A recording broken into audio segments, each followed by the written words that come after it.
Chapter 1. The Crimson Banner Falls. A cold wind howled through the cobbled courtyards of Castle Graustall, scattering autumn leaves across the blood-stained flagstones. The once proud crimson banner of House von Eichenwald, its double-headed stag emblem stitched in silver thread, hung limp and wet against the battlements, soaked with rain and sorrow. It had flown over the castle for over 200 years. Now it dripped like a wounded thing, sagging above the funeral procession winding slowly through the inner keep. Baron Adlerich von Eichenwald was dead. The bells tolled low and long from the belfry, echoing across the gray hills of Wissenland. The sky had turned to slate, thick with storm clouds, as if the heavens themselves grieved. Soldiers in black and burgundy stood at stiff attention along the walls, halberds upright, their faces grim behind bearded jaws and steel helms. Courtiers whispered behind gloved hands, their silks muted in deference. Servants wept quietly, and priests of Moor, clad in crow-feathered robes, led the casket on its final descent into the family crypt. Inside the great hall, the fires burned low in the twin hearths, their light casting long shadows over the carved oaken table where nobles once dined, drank, and plotted. Now it was dressed in mourning cloth, black velvet and silver thread. Ancestral swords hung above it, and above them loomed the great painted visage of Adlerich, stern-eyed, hawk-nosed, wearing the full armor of a Wissenland baron, cold, proud, eternal. At the head of the hall, amidst the flickering torchlight, stood Kurt von Eichenwald. He had returned from Altdorf 2 nights past, the reek of horse sweat and travel dust still clinging to his riding cloak. His face was pale, haunted, with the sharpness of a man who had seen battle but was now facing a different kind of war. His dark blonde hair was pulled back and tied with a leather band, and his eyes, clear, sharp gray, scanned the gathered faces not with sorrow, but calculation. He had expected grief. Instead, he found vultures. "My lord," came a voice behind him, low and slick. Kurt turned. Lord Wolfram Krieger emerged from the side chamber, robed in fine Wissenland crimson, a heavy fur cloak draped over his broad shoulders. His hair was silver-shot and curled at the edges, his beard impeccably oiled. Eyes like old iron studied Kurt with calculated warmth. Wolfram bowed, too deeply. "Your father was a noble man," he said smoothly, "and a better baron than any of us deserved. Wissenland mourns with you." Kurt clenched his jaw. "He was still breathing when I left for Altdorf," he said flatly.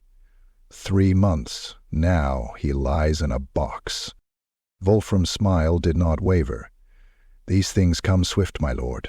A fever took him. The priests of Shalia tried what they could, and you saw fit to move into his chamber before the embalmers had even finished." Wolfram stepped closer, dropping his voice. "You are young, cousin. Altdorf has taught you swordplay and politics, no doubt. But Wissenland has changed, and Graustall must endure." Kurt's hand dropped instinctively to the hilt of his longsword, oathshard sheathed at his hip. "Graustall will endure, with me on the throne, as my father intended, as the bloodline demands." Wolfram's eyes narrowed. "That is not so simple, I'm afraid." The hall doors groaned open behind them. A procession of figures entered.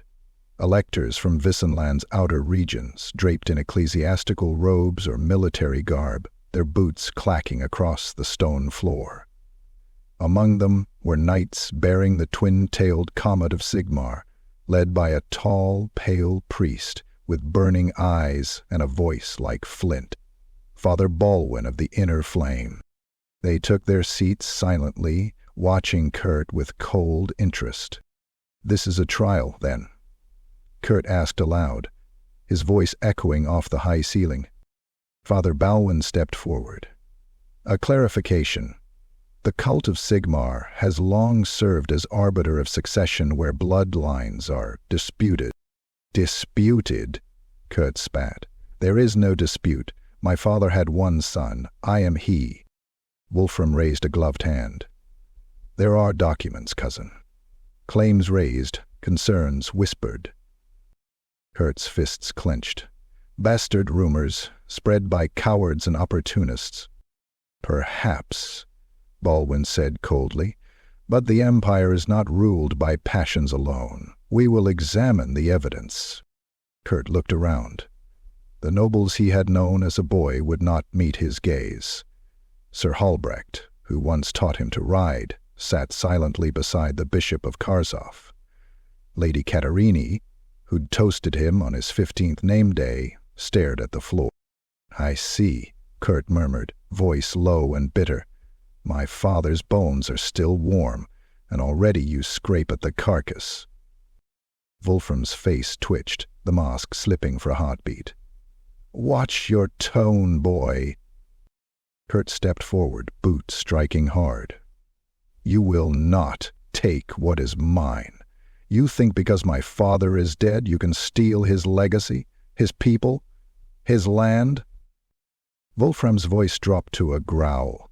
"I think you are not ready for what this land requires. Wissenland is not a place for idealistic sons. It is a place for strength, order, faith." "And blood," Kurt added coldly. From the corner of the room a sudden scream rang out. A servant stumbled in, blood soaking her apron, eyes wide in terror. "Raiders," she gasped. "South Road, burning the granaries, men flying no banner." Kurt's heart surged with rage. "Now," he hissed. "They strike now." Wolfram turned to the priest. "You see? Chaos waits for no legal parchment. Kurt's return has emboldened enemies. We must act swiftly." "No," Kurt snapped, storming toward the hall doors. "I will deal with them myself. Let them test the steel of House Eichenwald." Wolfram raised a hand. "This matter is not yet decided." Kurt turned, eyes blazing. "Let them see who still defends Graustal. Let them feel the wrath of its heir." With that he strode out into the storm, drawing Oathshard with a hiss of steel, its edge singing like vengeance. Behind him, the crimson banner of his house finally tore free of its moorings, caught in the rising wind, and fell, just as the bloodline teetered on the edge of war. Chapter 2. Whispers in Nuln. The road to Nuln ran like a scar through the heart of Wissenland, wide, muddy, and lined with the bones of forgotten soldiers. Kurt von Eichenwald rode at the head of a small company, 6 men, at arms in faded burgundy livery, his steward Erhard and the grim-faced sergeant Otto Behrmann, whose jaw was wired with brass from a Skaven blade that shattered it years ago. It rained for 3 days without pause. By the time Nun's black towers rose against the horizon, their boots were caked with mud and horseflesh steamed beneath them. Smoke curled over the city's hundreds of chimneys like creeping fingers. Cannons glinted on the walls, the steel snouts of Nun's famed forges ever watching. The gates loomed, iron-bound and suspicious. Kurt presented his seal, an obsidian signet bearing the stag of Eichenwald, and after tense deliberation, the gates were opened. They entered beneath banners of gold and red, the comet of Sigmar snapping high above the parapets, as cold, hard eyes followed them from alley and window alike. Num was not a city that welcomed strangers. It devoured them. Within the hour, Kurt found himself deep in the heart of the city, ushered through the winding corridors of the Elector Palace, each hallway more ostentatious than the last. Marble statues of heroic Sigmarites glared down at him. Gold-gilded frescoes depicting divine battles covered every inch of wall. All around, servants glided like ghosts in silence, eyes lowered. They brought him at last to a domed chamber, ivory pillars, crimson carpet, and a silver mirror, behind a gilded throne upon which sat Countess Emanuel von Liebwitz, Elector of Wissenland. She lounged with an air of utter indifference, a glass of chilled wine in one hand and a painted fan in the other. Her hair was a flawless golden cascade, her gown a velvet storm of blacks and purples. Jewels glittered at her throat like a serpent's nest. "Baron von Eichenwald," she said lazily, eyes cool and sharp. "Or shall I say, claimant?" Kurt bowed stiffly. "Countess. I come not as supplicant, but as rightful heir to Graustal. There are whispers in your court, lies spread by Lord Wolfram Krieger. I ask only that you enforce the old oaths, that you—" She cut him off with a wave of her fan. "My dear boy, this is not Altdorf. Titles do not win arguments here, alliances do. Coin, steel, influence, things your dear departed father kept well balanced." She took a sip. "You, however, seem to bring chaos in your wake." Kurt's voice tightened. "My father's lands are in flames. Wolfram arms peasants in the name of Sigmar while bandits raid our stores. I need your sanction. With your word, I can raise my banners openly and restore order."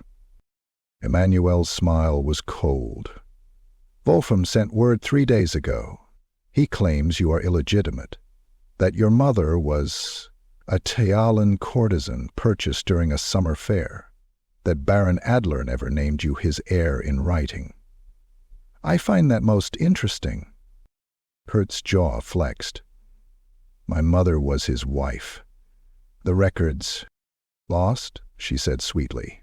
"Burned, supposedly, during the archive fire in '92.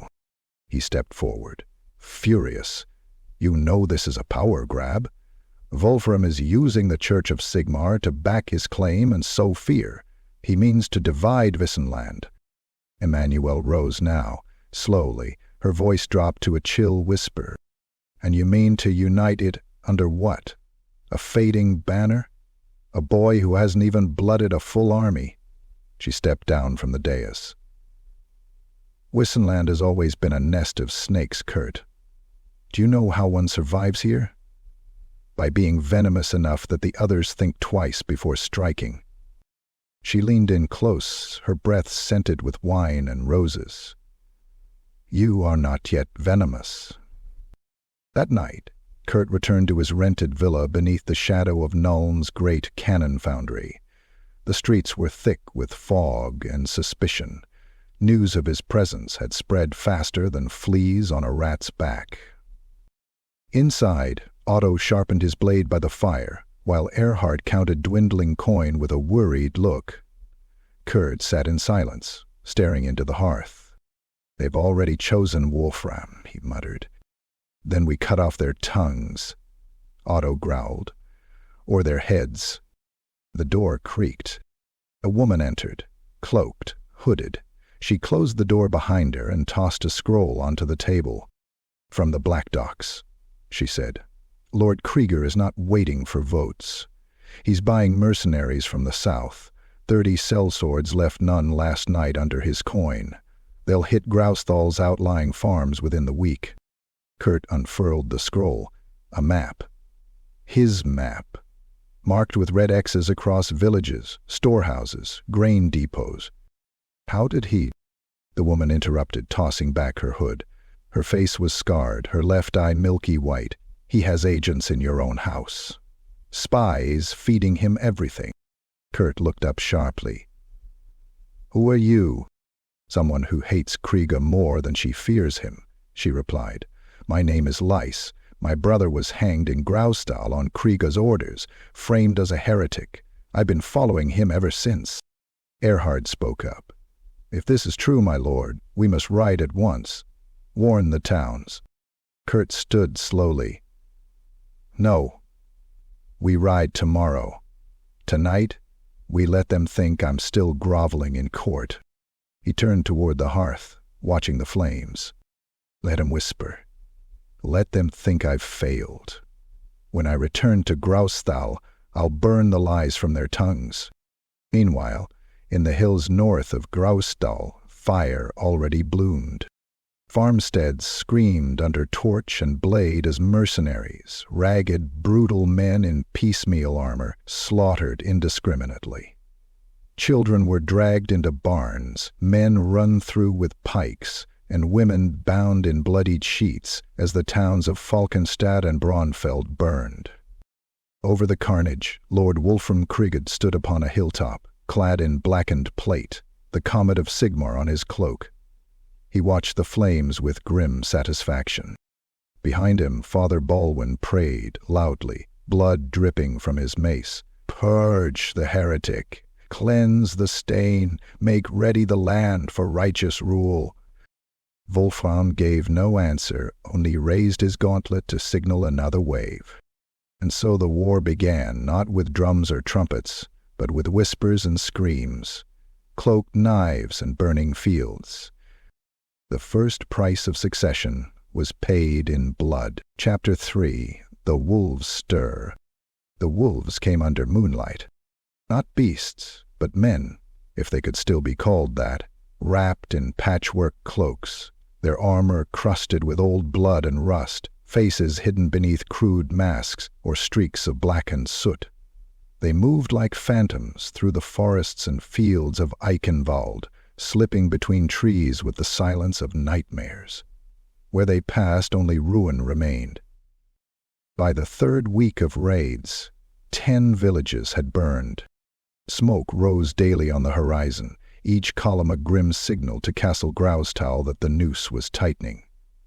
They struck fast and without pattern, sometimes in the dead of night, other times bold as crows at midday, granaries torched, wells poisoned, peasants butchered and strung from trees with entrails coiled like garlands. Children vanished, livestock slaughtered. The land wept, and the barony bled. Kurt von Eichenwald stood upon the battlements of Graustal, the wind tearing at his cloak, and watched the latest plume rise from the east. "That's Ehrenfeld," said Otto Bayman beside him, jaw clenched. "That was good land." Kurt said nothing for a long time. His gloved fingers tightened around the stone merlon. The air stank of burning wheat. "How many this time?" "Unknown," came the reply from a messenger behind them, a lad barely 16, with ash on his boots and terror in his eyes. "Militia from the village tried to resist. There was screaming. We found heads on pikes, a cart overturned, children still inside." Kurt's jaw twitched. "Any survivors?"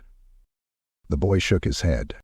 Behind them, the great bronze bell of Graustal tolled once, an ominous echo of mourning. That night, the great hall of the castle was filled with voices, angry, tired, desperate. Kurt had summoned his bannermen, those few who still rode under the crimson stag of Eichenwald. The fire roared in the hearth, shadows dancing across the high-beamed ceiling and old, battle-worn banners. Around the long oak table stood men and women of the land. Sir Heinfried of Lichtenpost, his face like hewn granite. Lady Marlena von Tors, wrapped in fur, her silver hair plaited like a warrior's. The twins Gerhard and Ludo, bastard sons of a former castellan who had earned their swords in Tylia, and Captain Verena Stahl, leader of the Iron Fangs, a sellsword company recently hired at great cost. Otto stood at Kurt's side, arms crossed like a statue of vengeance. "The raids increase," Kurt said, pointing to a map spread over the table. "Wolfram funds them, that much is certain. Mercenaries from Averland and beyond. We've captured 2 already. This one," he tossed a blood-stained pouch onto the table, "was carrying null-minted gold." Verena raised a brow. "Subtle, for a man trying to keep his hands clean." "He's not trying anymore," Kurt replied. "He's daring us to retaliate." Sir Heinfried slammed a mailed fist onto the table. "Then let us answer him. Let the roads to None run red with the blood of traitors." Lady Marlena scowled. "We cannot fight a war without supplies. The granaries are gone, the peasants too afraid to sow or reap. We are weeks from starvation." Gerhard sneered. "Let the nobles eat their horses, then." "Enough," Kurt snapped. The room fell still. He stared at the map, jaw clenched. We fight, yes, but not like fools. We strike back with precision. We bleed Wolfram's pocket. We give the people a reason to believe in the stag again. And what of the church? Ludo asked. They call you a heretic in every town square, say you are cursed, your blood tainted. Kurt's voice was low. Then let them see what curses can do. Later that night, long after the council had dispersed and the hall stood empty but for guttering torches, Kurt descended into the depths of Grausthal, the family crypts. Beneath the castle, the air turned cold and damp, the stone narrowing into vaulted passages choked with dust and silence. Here lay generations of Eichenwalds, warriors, lords, madmen, and martyrs. Their statues lined the walls, swords resting across their chests, their faces worn smooth by time. The scent of old incense and stone lingered like a fading prayer. Kurt walked slowly, a single torch in hand. His footsteps echoed. He came to the sealed chamber at the end, an arched doorway carved with runes older than the Empire, sealed with black iron and bound by 3 heavy chains. He inserted his signet ring into a concealed slot and turned. The chains clanked loose. The door groaned open. Inside, the air was heavy, charged, almost humming. The chamber was circular, its floor etched with symbols in silver and obsidian. At its center stood a raised stone pedestal upon which rested a scroll sealed in blood-red wax. The chamber had been locked since the days of old Baron Klaus the Black, nearly 3 centuries past. Erhard had discovered it while repairing a collapsed wall days earlier. The masonry had hidden the chamber for generations. Kurt stepped forward and broke the seal. The parchment crackled like dry leaves as he unrolled it. The script was in old Reichsspiel, archaic, near forgotten. When blood is cast out by kin's own hand, when the stag falls to the wolf's fangs, then shall the oath awaken in fire and shadow. Seek the shield beneath the stone. Only then shall the line endure. Kurt read it twice more. The meaning chilled him. It was prophecy, a warning, and a promise. He turned to leave, only to freeze. A figure stood at the entrance of the crypt. Wrapped in tattered robes, face hidden beneath a hood, hands clasped around a gnarled staff. I wondered how long it would take you to find it, the figure rasped, voice like dry leaves. Kurt drew his sword. Who are you? The figure stepped forward, torchlight revealing a face ravaged by time and ritual scars, an old woman with eyes of white fire. I am what you're lying buried and forgot, and if you wish to survive this war, Kurt von Eichenwald, you will listen. Outside, the wind howled louder. The wolves had stirred, and soon they would descend, not as raiders, but as armies. Chapter 4. Blood in the Hills. The Grimholz Hills stretched like the spine of a dead god across southern Wissenland, low, rolling mounds of grass and rock, pockmarked with old burial cairns and half-forgotten ruins. Farmers whispered that the land was cursed, soaked in blood from the wars of 1,000 years past. Horses refused to cross certain ridgelines. Crows circled long before the dead began to rot. It was here, amid the autumn-dried grasses and the stunted black pines, that the first true battle of the Succession War erupted. Kurt von Eichenwald stood at the head of his vanguard, armored in steel the color of thunderclouds, the crimson stag of his house emblazoned upon his chest. His face was drawn beneath the weight of command, his eyes sharp, scanning the valley below where columns of smoke curled like serpents into the dawn. Wolfram's scouts had been bold, too bold. A strike force of nearly 80 men had crossed into Eichenwald land under cover of darkness. They bore no banners, but their armor was too fine for mere brigands. These were professionals. men of Averland, of Wissenland's disgraced militias and the Southland Mercenary Corps. Their orders were clear: cripple Kurt's forward supply lines and destroy the hope of resistance before it could root. But they had underestimated the will of Graustal. Kurt had them trapped. His forces, numbering barely 120, had encircled the enemy just before sunrise, using the rocky outcrops of the Grimholz ridges to conceal their movement. Captain Verena Stoll's Iron Fangs took the southern slope, while Sir Heinfried and Otto Behrman anchored the flanks. Kurt rode with the center. As the sun crested the hills and bathed the valley in pale gold, Kurt raised his sword, Oathshard, and gave the order. Loose the hounds. The clash began with the scream of arrows. Shafts cut the morning air with a hiss, dozens finding flesh in the first volley. Men dropped screaming, clutching at their throats and faces. Some tried to shield behind shields or fallen comrades, but there was no escape. Kurt's archers, hunters from the high woods, fired with lethal precision, pinning the enemy scouts down in a hail of wood and steel. Then came the charge. Otto led the first wave, his heavy infantry thundering down the hill, boots pounding like war drums, shields raised, spears bristling. They crashed into the disoriented enemy with bone-jarring force. Swords met flesh, axes bit deep. The sound of steel on bone, of armor caving under pressure, echoed across the valley. Kurt followed with the second wave, his cavalry sweeping from the ridgeline to flank the enemy's rear. He rode hard, Oathheart raised, his voice cutting through the din like a clarion. For Graustal. For the blood. His horse slammed into a line of enemy pikemen, trampling two before his blade flashed down, severing a skull from its neck in a wet arc of red. The man beside him, a youth from Falkenstad, took a spear to the chest and fell backward, gurgling blood. Kurt didn't slow. The momentum had to be kept. He parried a strike, turned his horse and plunged his blade into another man's ribs. Hot breath, a scream, a spray of blood. The chaos was total. But the enemy was no rabble. Wolfram's scouts were hardened killers. They rallied quickly, forming a crude wedge formation and hacking their way toward the southern slope, where Verena's line was thinning.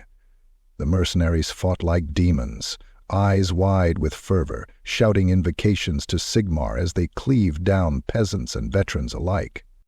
A brute of a man twice Kurt's size, wielding a hammer the size of a tombstone, broke through the Iron Fang ranks and crushed 3 men in seconds. Blood sprayed across the grass. Skulls cracked like eggs. He turned toward Verena, who met him with a shriek of fury and steel, parrying blow after blow in a savage dance of death. But they were losing ground. Then, amid the smoke and screams, a horn blew, deep and resonant, not like the war horns of any known house. All turned to look, foes and allies alike, as a rider crested the far hill. A knight in blackened plate, his armor etched with ancient runes, a tattered crimson cloak trailing behind him like a shadow. His helm bore no visor, only a blank, expressionless mask of burnished silver. In his hands he held a longsword, black as night, its edge glimmering with unnatural light. He rode alone. The enemy laughed at first, until he reached their line. He struck like a thunderbolt. His sword moved with inhuman speed, carving through men like parchment. Heads flew, limbs spun through the air, blood fountained from open torsos. Where he passed, he left silence, death. Sudden and absolute. One mercenary lunged at him with a pike. The knight twisted, severed the weapon in two, then drove his blade through the man's mouth and out the back of his skull. Another tried to flee. The knight pursued, ran him down and crushed his spine beneath a mailed boot. Verena saw him and froze. "Sigmar, preserve us," she whispered. But the knight did not speak, did not acknowledge friend or foe. He simply killed, efficient, relentless, like death itself made flesh. With their morale broken and their flank shattered, the enemy routed. Those who could fled screaming into the woods, leaving their dead and dying behind. Kurt's men gave chase for only a short while before exhaustion halted them. The battle was over, but the cost was steep. More than 30 of Kurt's soldiers lay dead. Otto stood hunched, bloodied, his left arm hanging useless. Verina's breastplate was cracked. Sir Heinfried had taken a blade to the stomach and was dying slowly, cursing the gods with every breath. Kurt dismounted, chest heaving. He looked across the battlefield, now littered with corpses, some twisted in agony, others in eerie calm. Ravens had already begun to gather. He turned to where the night had been, but found only an empty hilltop. The black-clad rider had vanished, leaving behind no tracks, no sign of passage, only the whispers of terrified men and rumors born in blood. Later that night, as the bodies were burned in pyres and the wounded tended in makeshift tents, an old man approached Kurt. He was a keeper of the castle's oldest records, nearly blind, but sharp of mind. "I saw him once," the old man rasped. "When I was a boy. In a dream, perhaps, or in the crypt." "Who is he?" Kurt asked. The old man trembled. "The last of the Ritter der Schwarz, the Black Knights, sworn to House Eichenwald in ages past, thought dead or worse." Kurt stared into the fire, the memory of the knight's blade flashing in his mind. A forgotten oath, a forgotten order, and now, perhaps, a forgotten hope. Chapter 5. Ashes of Sigmar's Grace. The bells of the Cathedral of Eternal Fire rang across the rooftops of Null, deep and slow, each toll reverberating through the marrow of the city like the knell of a dying god. On that day, the plaza before the great stone edifice teemed with thousands, merchants, pilgrims, soldiers, and zealots, gathered beneath the gaze of golden statues of Sigmar Heldenhammer, each figure poised with righteous fury. Banners of the church flapped in the wind, pure white cloth, embroidered with twin-tailed comets and burning swords. A procession of priests in crimson and ash-gray marched through the crowd, swinging censers of pungent incense that filled the air with the sickly sweet aroma of burning herbs and dried blood. At the center of it all stood Father Balwin the Pure. Tall, gaunt, and clad in the ceremonial armor of a war priestess, Balwin's face was sharp as a hatchet, his scalp shaved bare, his skin streaked with crimson tattoos etched in consecrated ash. His voice, when it rang out, cut through the gathered masses like a blade. "People of Wissenland," he bellowed, arms outstretched. "Today the rot is named, the blight is made clear. Today the heresy of Kurt von Eichenwald is cast into the light of Sigmar's righteous fire." The crowd murmured, some gasping, others crying out in support. Balwin raised a scroll, its seal freshly broken. "This edict," he continued, voice trembling with holy fervor, "sanctioned by the Grand Theogonist himself, declares the bloodline of House Eichenwald impure, that the mother of Kurt von Eichenwald was no noblewoman of Wissenland, but a foreign witch of Thailand blood, a heathen whore who seduced Baron Adleric under moonless rites. This bastard child bears the curse of unclean blood." The words sparked shouts, some horrified, others jubilant. Balwin's eyes burned with zealous triumph. "From this day forward, all who kneel to House Eichenwald kneel in defiance of Sigmar, and all such heretics shall be cleansed, burned, broken, scattered to ash, until none remain." He raised his war mace, the head shaped like a holy sunburst, and slammed it into the cathedral steps. So let it begin. The village of Leichthal had always been loyal to the stag. A humble town of less than 200, its people had farmed Eichenwald's soil for generations.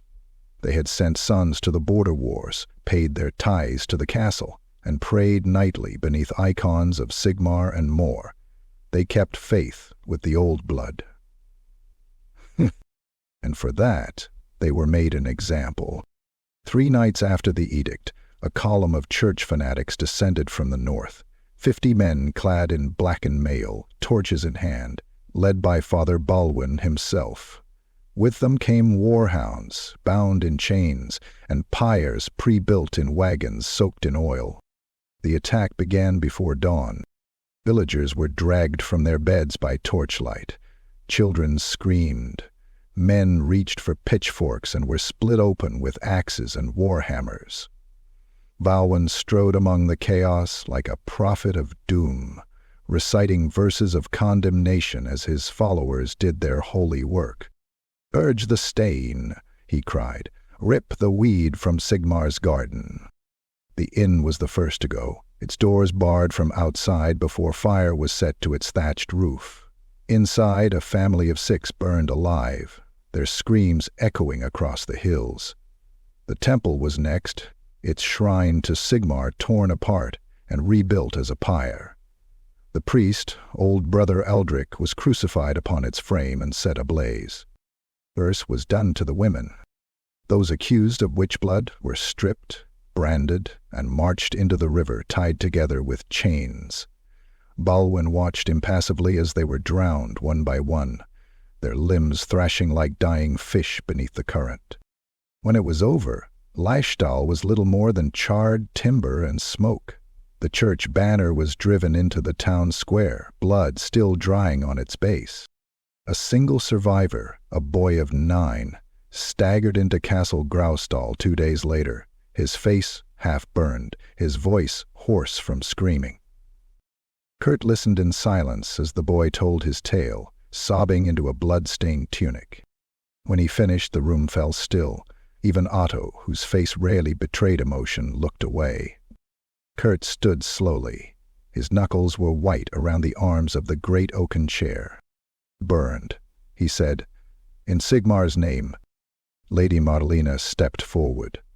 "If the church is backing Wolfram this openly, then we must respond, publicly, with fire of our own." "And be branded heretics?" asked Verena Stahl, sharpening her blade by the hearth. "We'll be fighting not just Krieger, but the entire cult. Half the Empire will come for our heads." Kurt turned to her. "Let them come. I'll send their priests back in pieces." That night, he met with the commanders in the war room. The map of Wissenland had changed. Villages that had once stood loyal were now burning or marked with the twin-tailed comet of Sigmar's loyalist forces.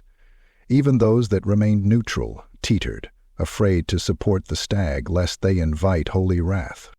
"We need allies," Kurt said. "Old ones, disillusioned ones." Erhard cleared his throat. "There are whispers, my lord. House von Kessel in Averland has grown cold toward the church. The bishop there insulted their youngest son, and Baroness Ilka von Langwald has debts she cannot repay. She may favor your gold more than their dogma." "Gold we're running out of," Otto growled. Kurt looked to Verena. "The Iron Fangs have contacts in the east?" She nodded. "Thailand companies, freedlades. Some have no love for priests or empire law." "Good," Kurt said. "Send word, promise. What we must, coin, land, spoils." Verena raised an eyebrow. "And if they ask for blood?" Kurt's voice was cold steel. "Then give them a name." As the hall emptied and Kurt was left alone with the fire, he walked to the map again. His gaze fell on Lichtdal. He marked it with a dagger, then turned and whispered, "Balwin the Pure." His hand clenched into a fist. "I will drown your purity in fire." Chapter 6. The Pact of Iron and Blood. The Iron Fangs arrived in darkness, their banners folded and faces cloaked, like phantoms risen from the bones of old wars. They came not as saviors or heroes, but as wolves answering the call of gold and blood. Graustall's gates groaned open under torchlight, and through the swirling mist rode Captain Verena Stahl at the head of her infamous company. Her warhorse was black as coal, its barding marked with notched steel plates and wolf's fangs painted in drying blood. She wore no helmet. Her hair, pale and cropped to the jaw, fluttered beneath a battered hood. Her face was lean, a scar tracing from temple to jaw. Her eyes cold blue steel sharpened on 1,000 battlefields. Behind her rode 300 killers. The iron fangs were a mosaic of cruelty and purpose. Former soldiers, exiled nobles, Tylian sellswords, Estalian duelists and brigands too dangerous to hang. Their armor didn't match. Their blades were chipped. But they rode with unity, formation perfect, like predators sniffing blood in the wind. Kurt watched from the battlements as they entered the courtyard. Even Otto, hardened by years of skirmish and campaign, muttered under his breath, feeling the smell of death. "They are death," Erhard replied quietly. The War Council convened that night beneath the vaulted stone ceiling of the strategy hall. Maps lay stretched across the central table, stained with wine, ash, and the oily prints of gauntleted fingers. Kurt stood at its head, Oathshard resting beside a goblet of untouched wine. Verena stood opposite, still in her riding leathers, arms crossed, a half-empty flask of blackroot liquor swinging at her hip. 300 blades, 2 bombards, 15 crossbows, and 3 siege engineers, she said flatly. We'll need supplies, quartering space, and double rations. My men don't march hungry, and they don't die cheap. Kurt leaned forward. You'll have rations, and you'll have silver. Not enough, she replied. We want land, a permanent foothold. Give us the keep of Alderbrook after this is done. Kurt narrowed his eyes. That's noble. Land. It'll be mine, she said. Or someone else's, after Wolfram guts you and hangs your banner upside down. Silence settled across the hall. Verena didn't blink. Kurt turned slowly to his counsel. Otto gave a silent nod. Erhard looked unsure. Marlena von Tors muttered a curse under her breath. He turned back to Verena. You have Alderbrook. She nodded once. Then you have the Fangs. In the days that followed, Castle Graustall transformed from a fortress into a beast of war. Walls were reinforced with iron stakes, ballistae mounted on towers, tunnels beneath the keep flooded to prevent sappers. The iron fangs drilled in the courtyard, steel ringing against steel from dawn until moonrise. Smoke billowed from the forges as smiths worked without pause, crafting armor, mending shields, pouring bolts and arrowheads by the crate. Kurt rode off into the outlying watchtowers. From the ridgelines he could see the enemy growing. Wolfram was coming, and scouts reported columns of troops massing near the ruins of Burg Kesselheim, Wolfram's own stronghold. At least 2,000 soldiers, marching under no banner, but their colors bore the unmistakable mark of the church. Sigmarite zealots in bone-white tattards, Sturland mercenaries with black armbands, pikelines, wagon trains, siege towers, and among them a horror worse than rumor. A war altar. Built atop an ox-drawn cart, the altar was a blasphemous mix of cathedral and battlefield. Gilded icons of Sigmar towered above spiked wheels. Cannons and incense burners jutted from every side. Prisoners, bound and gagged, were strapped to the wheels, blood-feeding channels carved into the stone. From the highest pulpit rode Father Balwin the Pure. Spies slipped into Graustall at dusk, cloaked in mud and shadow. One bled from a thigh wound, another missing 2 fingers. They brought word, grim and urgent. Or, Wolfram's not alone, rasped the wounded scout. He struck a deal with Sturland's border lords. Their bannermen ride under his command now. They want Graustall razed before the season turns. Kurt's blood ran cold. Stirland.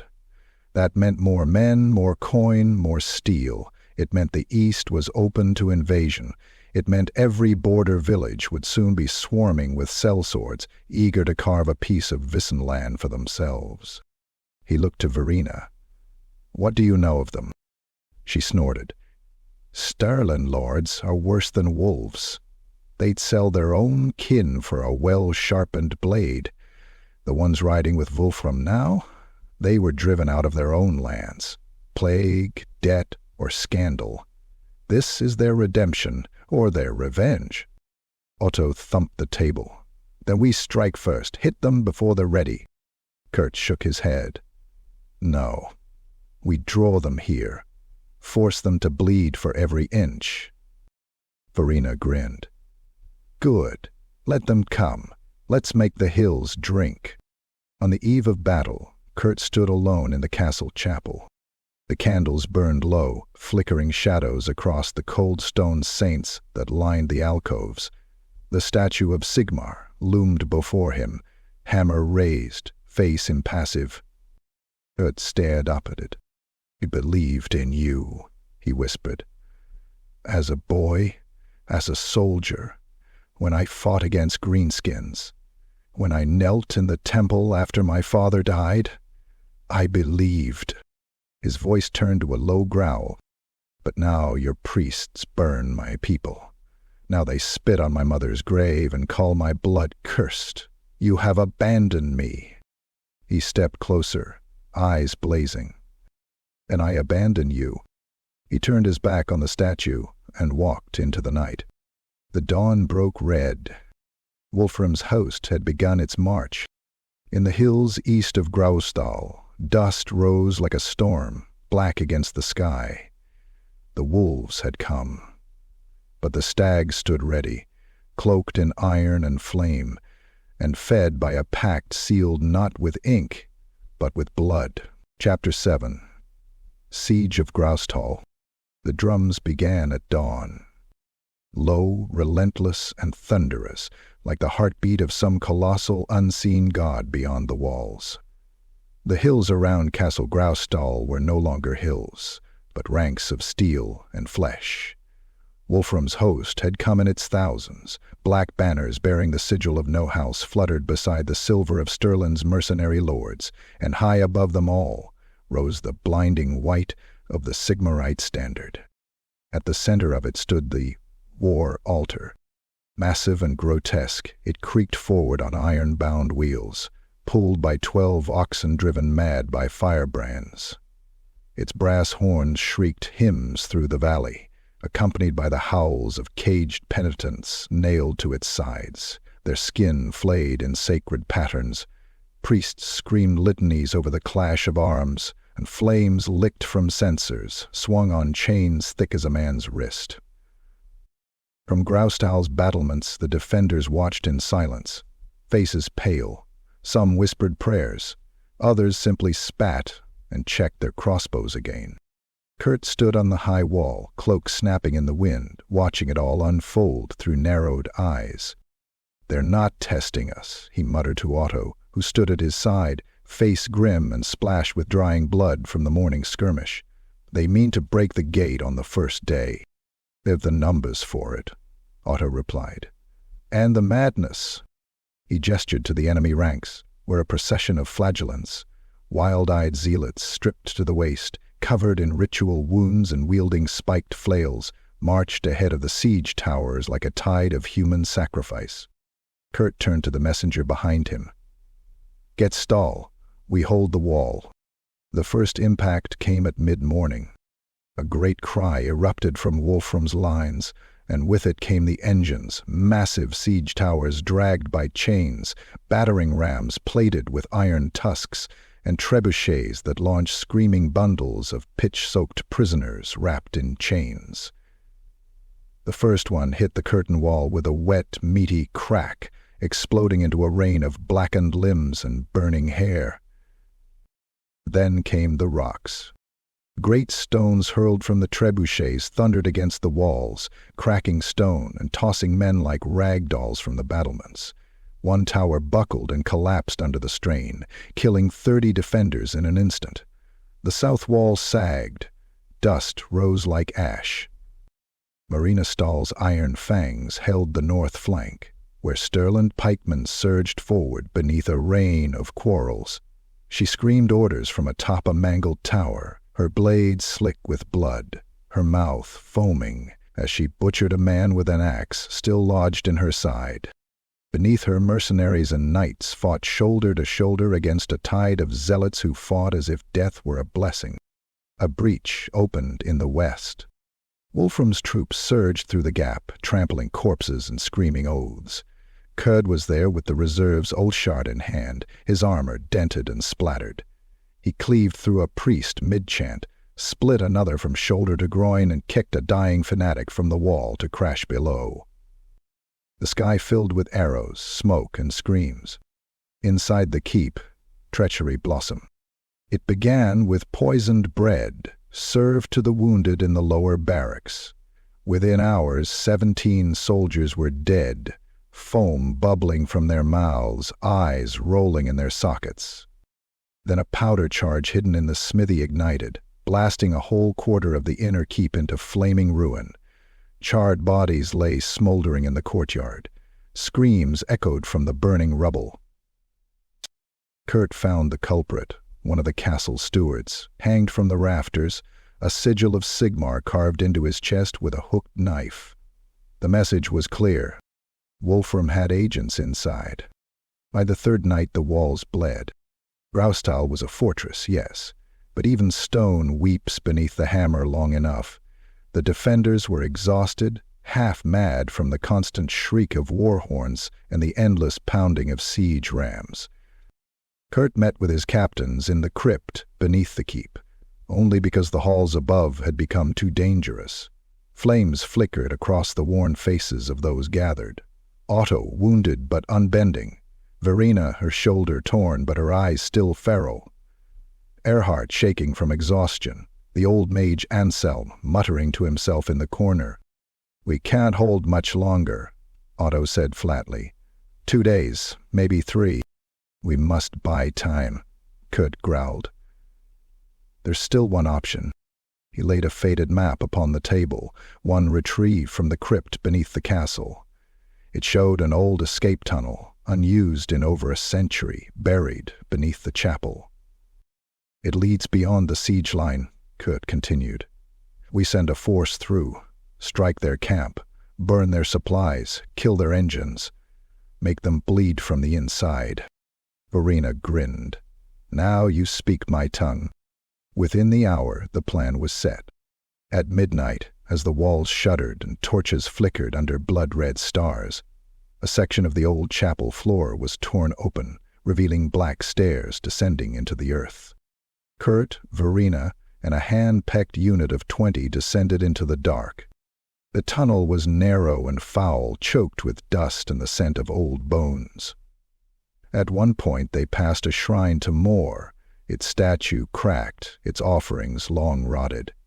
Runes glimmered faintly in the gloom, warning those who passed to walk in silence. They emerged hours later in the thick brush behind enemy lines.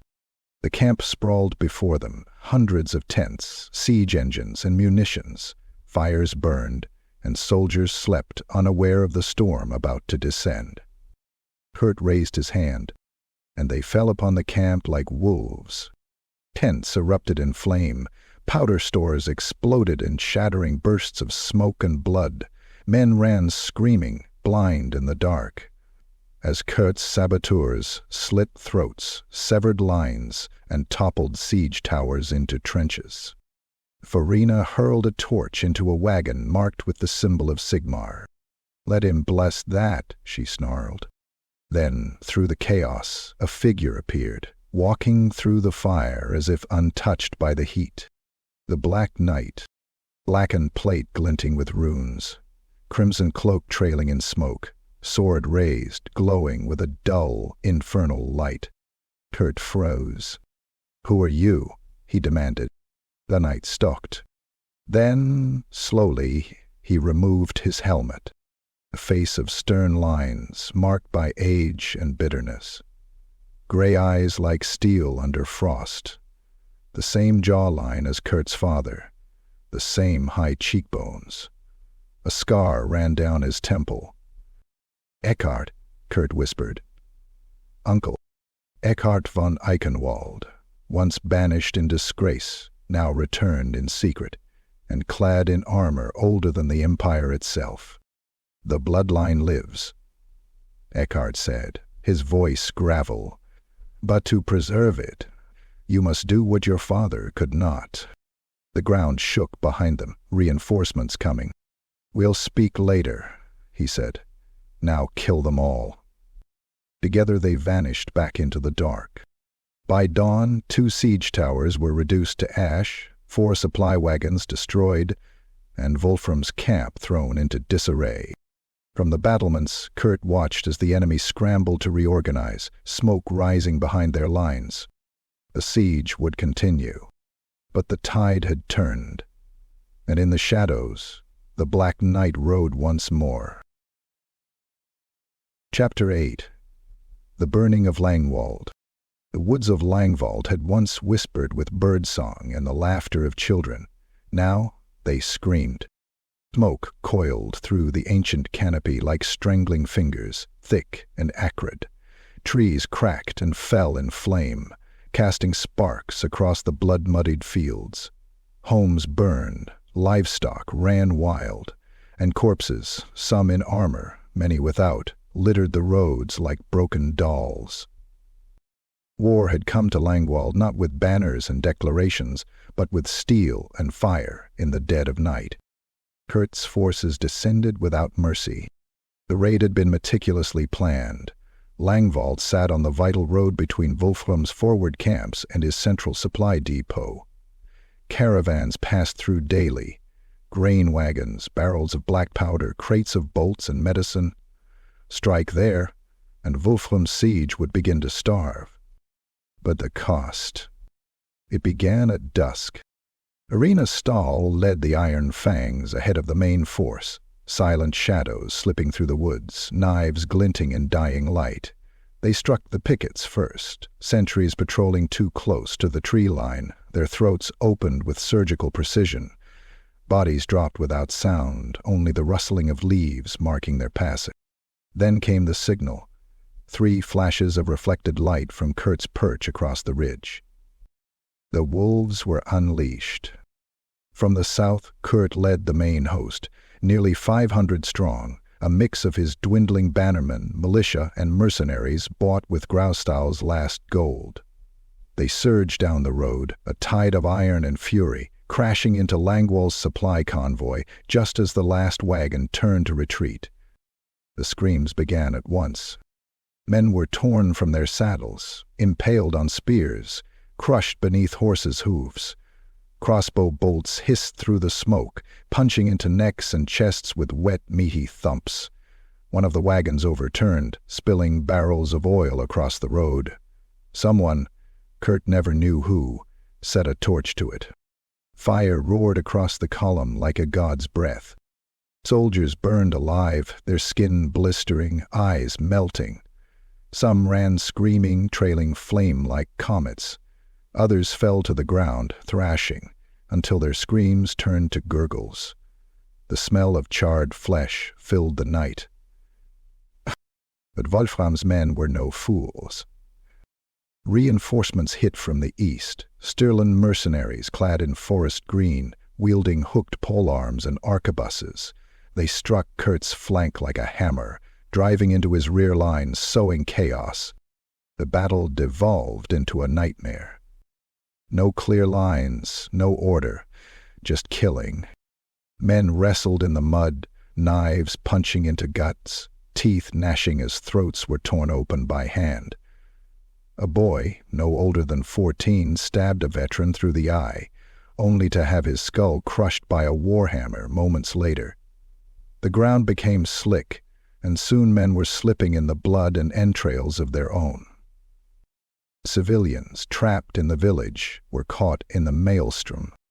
A farmhouse collapsed, bearing a family inside. The inn, mistakenly believed to house enemy officers, was stormed and set ablaze.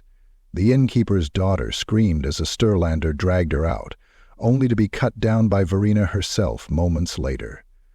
The girl fled, but not before the fire consumed her hair, leaving her face half melted. Kurt fought like a demon, oath-shard red to the hilt, his armor dented and scorched. He lost count of how many he killed. A mercenary captain tried to parley amid the chaos. Kurt answered with a blade to the throat, silencing him mid-sentence. He stumbled across a burning barn and found a child there, half buried beneath a beam, crying for his mother. He froze. Just a moment. Just long enough for an axe to slam into his pauldron, nearly taking his arm. Otto saved him, slamming the attacker to the ground and crushing his face with a boot. "You can't save everyone," Otto growled, dragging him back to the line. By dawn, Langwald was ash. Neither side could claim victory. Wolfram's supply line was disrupted, but not destroyed. Kurt's forces held the road, but at ruinous cost. Over 100 dead on each side, dozens of civilians slaughtered, nothing left of the town but blackened chimneys and the stench of corpses. That night, as the survivors limped back to their makeshift camp in the hills, Verena sat apart from the others. She cleaned her sword in silence, the cloth soaked red, her eyes distant. A young mercenary limped up to her, offering a bottle. She took it, drank deep, then stared at the stars for a long time. "You fought worse," the man said, trying to lighten the mood. "No," she replied, "I haven't." He left her there. She thought of the girl in the fire, the screaming horses, the man who had begged for his son's life before the pikes took them both. She thought of her price, land, silver, a title perhaps, and for the first time in years it felt hollow. Later, Kurt approached her tent. "You fought well," he said. She didn't look at him. "Did I?" "Yes." She finally met his gaze. "Did you hear them screaming?" "Yes," he said quietly, "and I'll hear it until I die." She studied him, this young baron with ash on his boots and fury in his blood. Then she asked almost in a whisper, "Will it be worth it?" Kurt didn't answer, because he didn't know. Chapter 9. Trial of the Crimson Heir. The skirmish near Falkenfeld began like so many before it, steel on steel, boots in mud, blood soaking through the cracked fields. Kurt von Eichenwald led the charge himself, cutting down the rear guard of a supply caravan that had dared stray too close to Graustal's reach. The engagement should have been quick, decisive. It should have ended in another minor victory. It ended with chains around his wrists. They came from the trees, Sigmarite hunters clad in ash-gray cloaks and plate engraved with a twin-tailed comet. They moved in silence, striking as the battle reached its height. Crossbows fired from the brush, bolas wrapped around horses' legs, smoke bombs filled the air. Confusion reigned. Kurt struck down two before a third smashed a mace into the back of his helm. He collapsed, his vision flashing red, mouth filled with blood. As the last sounds of combat faded, he was dragged unconscious from the field by inquisitorial blades. When he awoke, he was in chains. Stone walls, wet with condensation, loomed around him. A thin slit of a window let in gray light from high above. The smell was rank: mildew, urine, and old rot. Across the cell, a rusted drain whispered with ancient filth. He tried to move, but iron manacles clamped his arms to the cold wall. His armor had been stripped. Blood dried on his tunic. His head pounded with every heartbeat. Footsteps echoed outside. The door opened. Hooded figures entered, cloaked in black, faces hidden behind silver masks of expressionless steel. One carried a lantern. The others carried chains, scrolls, and blades. "The traitor wakes," said a voice, deep and cold as a crypt. Kurt raised his head. "You're making a mistake." The lead figure stepped forward and tore the hood from his own head. Father Baldwin. His eyes burned with zealotry, veins standing in his neck like roots of an old tree. His armor was ceremonial tonight, inlaid with red gemstones and draped with tattered scripture. He bore no weapon, only a golden sunburst etched into his breastplate. "You," Baldwin sneered, "have been judged." 3 days later, Kurt stood in chains before the Cathedral of Eternal Fire in None. His face was bruised, his hair matted with dried sweat and blood. His wrists bled from the shackles.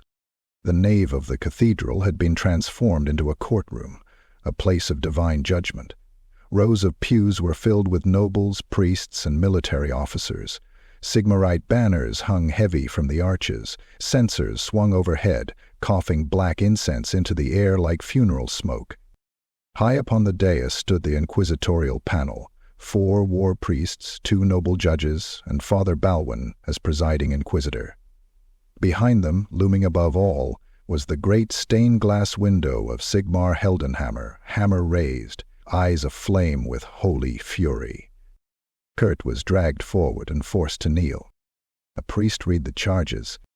Heresy, false claim to nobility, fraudulent bloodline, conspiracy against the church, collusion with demons. Kurt raised his head, voice hoarse but defiant. "My father was Baron Adlerich, my mother was his wife. You burn truth and call it blasphemy." Baldwin stepped down from the dais. "You are no heir," he spat. "You are the spawn of corruption, a vessel of foreign sin. Your very existence is a curse upon Wissenland. The fire will cleanse you." A murmur rose from the crowd. A young woman, Lady Langwald's daughter, stood up and shouted, "Where is the proof? Where are the witnesses?" Baldwin turned on her like a predator. "Silence, or you too shall face judgment." The trial continued for hours. Witnesses were brought forth, some bought, some tortured. A former chambermaid claimed Kurt's mother practiced Tillian blood magic. A merchant recounted seeing Kurt consorting with mercenaries from cursed lands. The heads of several dead priests were paraded through the hall, their deaths laid at his feet. Kurt's own voice, though steady, began to fail under the weight of shouted lies and mockery. He was offered no advocate, no defense, no parchment or seal to prove his right. Until the door exploded open. Smoke poured into the cathedral as a figure stepped through the haze, clad in armor black as a starless sky, crimson cloak trailing behind like spilled blood. His helm bore the mark of the Eichenwald stag, etched into onyx. The Black Knight. Guards rushed forward, too late.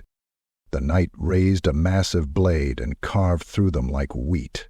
Steel rang against steel. One inquisitor lunged with a ceremonial mace.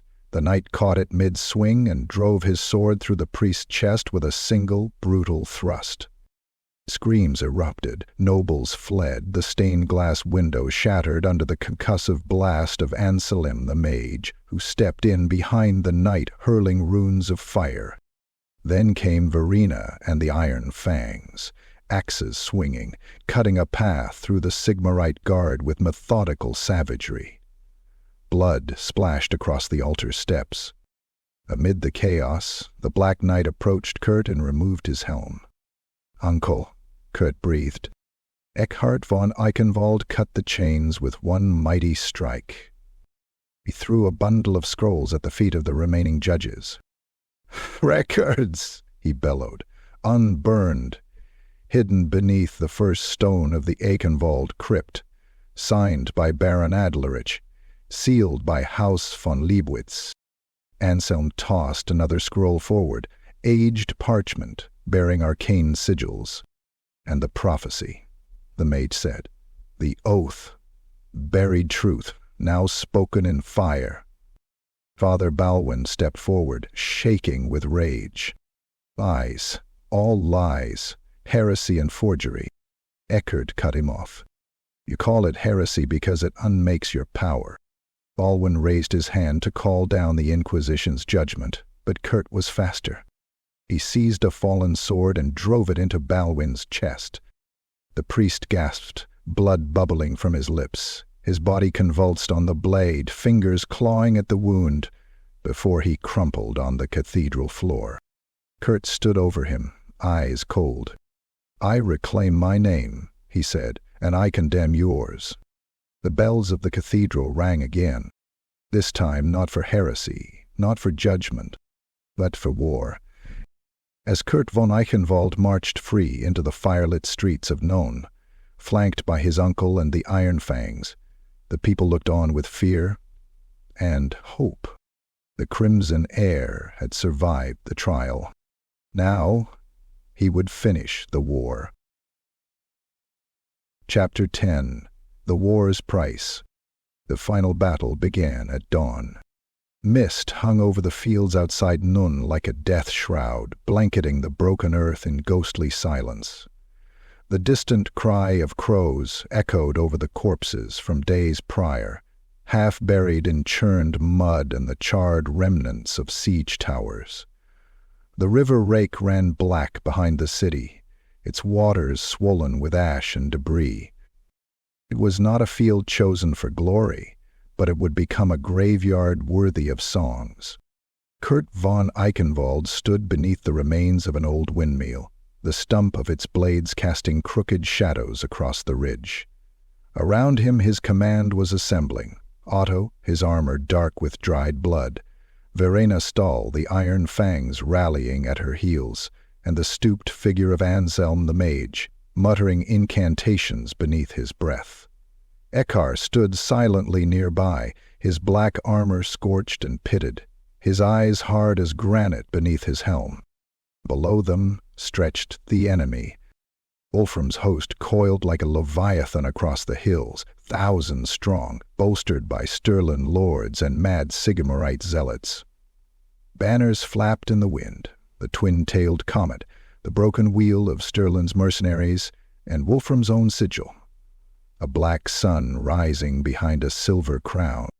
Kurt felt the weight of it, not just the battle, but everything that had come before. His father's death, the betrayal, the burning of Leichtal, the trial in None. His hands were scarred, his eyes older than his years. There was no righteousness left, only necessity. He raised Oathshard, its blade gleaming dully in the morning haze. Today, he said, voice calm, we finish it. The clash began with thunder. Cannon fire roared from the city walls behind Kurt's flank, the guns of Neuen answering his desperate plea for support in the 11th hour. Iron spheres screamed overhead, smashing into Wolfram's lines with devastating force. Men flew, horses screamed, fires erupted along the front. Kurt's infantry charged, knights of Eichenwald, hillfolk with pikes, militia in scavenged armor. They struck like a hammer, rolling down the slope and into the enemy vanguard. Steel met steel with a shriek. Blood sprayed. Bodies collided. The ground shook. Verena led her mercenaries into the Stirland flank, twin axes carving a red path. She lost men quickly, good men, but didn't slow. She fought with a fury that no coin could explain anymore. Rage, grief, and something like redemption burned in her lungs. Otto was everywhere. His warhammer crushed skulls, shattered ribs, and sent limbs spinning through the air. His shield was gone, his arm limp from earlier wounds, but he fought like a demon, eyes wild, teeth bared in a grin that had no joy left in it. Anselm stood at the rear, his staff crackling with raw energy. Sigils hovered in the air around him, glowing crimson. He raised his arms and sent arcs of lightning screaming across the battlefield, incinerating columns of zealots mid-chant. A flaming wall rose from the earth at his command, dividing enemy lines, until an arrow found his throat. He fell in silence, eyes wide, lips still moving as blood pooled beneath his robes. Kurt saw it. He said nothing. There was no time. Then came the duel. Wolfram rode through the chaos on a black destrier, his silvered plate untouched, his face serene in the eye of the storm. He killed as he passed, one stroke per man, methodical, cold. A banner-bearer screamed as Wolfram's longsword carved through him from collar to spine. Eckhard saw him. Their eyes met across the killing field. No words were exchanged, no boasts. They charged. Their horses collided with bone-cracking force, blades flashing. Eckhard struck first, Wolfram parried. Steel sang, sparks flew. Wolfram twisted, cutting deep into Eckhard's side, but the old knight didn't falter. He dismounted in a single motion, dragging Wolfram from his saddle with one mailed fist. They fought in the mud, surrounded by corpses and fire. Eckhard broke Wolfram's shield. Wolfram drove a dagger into Eckhard's thigh. Blood gushed. Grunts filled the air. Neither man gave quarter. Old grudges, buried truths, and ancestral shame were fought out in silence, blow by brutal blow. Finally, Eckhard disarmed him. Wolfram knelt, coughing blood, eyes filled with disbelief. "You were banished," he rasped. "And you," Eckhard said, "are a liar." His sword fell. Wolfram's head struck the earth a moment later, eyes still open. But there was no cheer. Victory had not come cheap. Kurt found Otto dying, both legs mangled by a mind triggered in the charge. His breath came in gurgles. Kurt knelt beside him, holding his oldest companion's hand.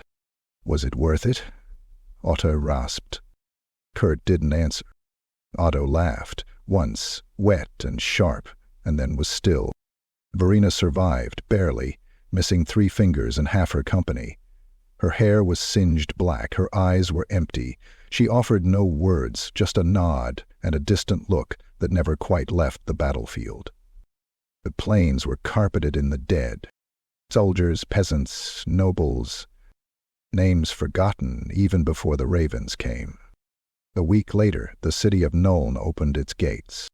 The remaining electors, nobles, and church lords, faced with the truth of Wolfram's crimes and the evidence recovered from the trial, begrudgingly recognized Kurt's claim. In a somber ceremony held in the Hall of Blades, Kurt von Eichenwald was crowned Baron of Graustal. There was no music, no revel, only silence. The banners raised that day were tattered, and many hands were too wounded to clap. That night, Kurt stood alone in the courtyard of Castle Graustal, what remained of it.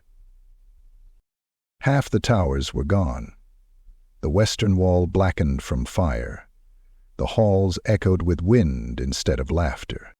He knelt before the broken stump of the old banner pole, its iron base still scorched from the siege. In his hands he held cloth, deep crimson, embroidered in silver with the double-headed stag. His mother had sewn it before her death. He lifted the banner, hammered the base into the stone with his own hands, and had watched it rise, one slow, defiant foot at a time. Blood still stained its fabric. His integrity flowed.